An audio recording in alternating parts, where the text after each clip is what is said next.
Fue noticia en todo el mundo menos en Nuevo Laredo, donde nació. Al día siguiente de su captura, los diarios de esta violenta ciudad del estado de Tamaulipas, fronteriza con Estados Unidos, no llevaban una sola línea sobre la captura del matón. Hace años que el crimen organizado ha impuesto el terror en esta población de unos 350.000 habitantes unida por 5 puentes a Texas. Años de cadáveres decapitados y de cuerpos colgados en los pasos elevados.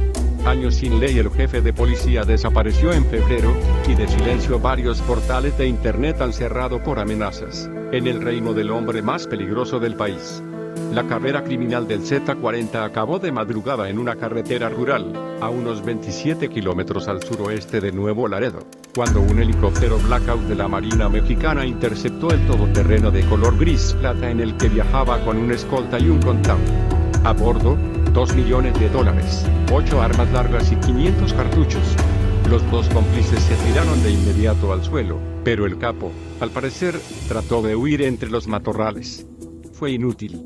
La operación duró, según la versión oficial, 7 minutos y no requirió disparar un solo tiro. El éxito fue resultado de un largo trabajo de inteligencia en el que nadie duda que participaron las agencias de seguridad gringas. La prensa mexicana habla incluso del empleo de un drone, avión no tripulado, dadas sus buenas relaciones con la Marina. El Z-40 llevaba tiempo moviéndose por carreteras sin asfaltar entre Coahuila y Tamaulipas, y de tanto en tanto visitaba también a su hijo en Nuevo Laredo. Antes de las pruebas de ADN, sus tatuajes dieron una primera confirmación de su identidad, una cobra en la parte interna de su antebrazo derecho y la frase "hecho en México" en la espalda. La limpieza de la operación ha llevado a algunos expertos de seguridad mexicanos a sospechar que en realidad pudo tratarse de una entrega pactada, ya que Treviño era sumamente precavido y solía desplazarse con su guardia pretoriana. En cualquier caso, un final de trayecto muy pacífico para un hombre cuya leyenda en el mundo del AMPA comenzó de adolescente en Dallas, donde sus padres y sus 13 hermanos vivieron varios años. Allí se unió a la pandilla de los Texas, dedicada al robo de automóviles y la venta de droga. Más tarde sería reclutado por Osiel Cárdenas, jefe del cartel del Golfo. Primero lavando coches, luego como mensajero del mafioso gracias a su dominio del inglés, y después como uno de los principales sicarios de su hermano, Ezequiel Cárdenas, conocido como Tony Tormenta, abatido en 2010.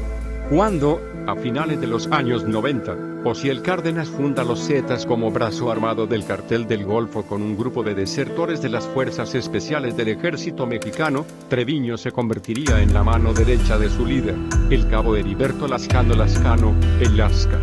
La crueldad de sus métodos le abriría paso en el escalafón del crimen organizado. El Z-40 impondría la moda de desmembrar cuerpos y guisar a sus enemigos de CDG, disolviéndolos en ácido o derritiéndolos en contenedores de aceite.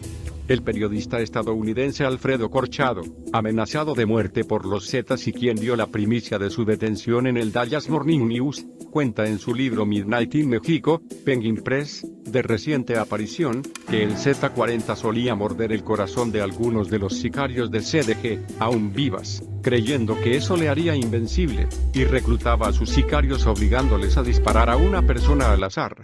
Ponía una pistola cargada en la mano de un sicario y le ordenaba apuntar a alguien enfrente de ellos. Treviño ponía luego su mano en el corazón del sicario para medir cuán rápido latía al tiempo que gritaba, "¡Chingatelo!". Si dudaba, le pegaba un tiro en la cabeza o le daba un empleo de chivato. Dependía de su humor ese día. Tras la detención de Osiel Cárdenas en 2003, los Zetas entrarían en guerra con el cartel del Golfo hasta su ruptura definitiva en enero de 2010.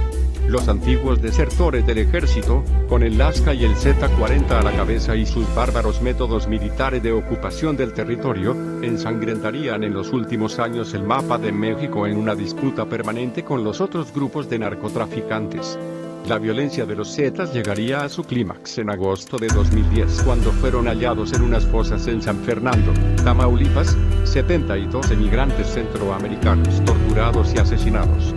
La noticia conmocionó profundamente a la sociedad mexicana. Además de la hazaña de sus asesinatos, su táctica de poner al mundo del AMPA a su servicio allí donde se imponían, les llevó a dedicarse, además del narco, a otros delitos como el tráfico de inmigrantes, el secuestro y la extorsión, y a tener presencia en 14 estados e incluso extenderse a Guatemala. El gobierno del expresidente Felipe Calderón decidió en sus últimos años concentrarse en desmantelar a los Zetas. Fruto de esa presión fue la muerte de Lasca en un confuso incidente en octubre del año pasado.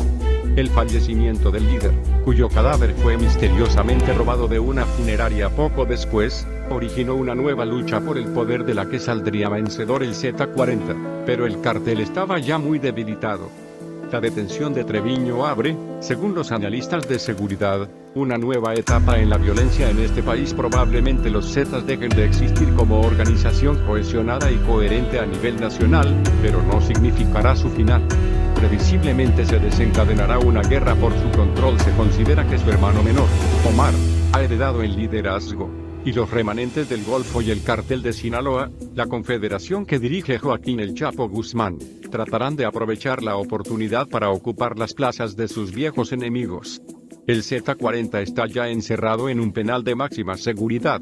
Sin embargo, desde su detención han muerto más de 30 personas en distintos puntos del país. Un asesino legendario ha salido de escena, pero como ha escrito el sociólogo y periodista Jorge Cepeda, aún persisten las condiciones que hacen posible la expansión del crimen organizado, como la impunidad, la ausencia de un aparato de justicia, la corrupción generalizada y la ineficacia de las policías. La tragedia de México, que se ha cobrado más de 65.000 vidas en el último lustro, no ha acabado. Más información en el blog del narco.com.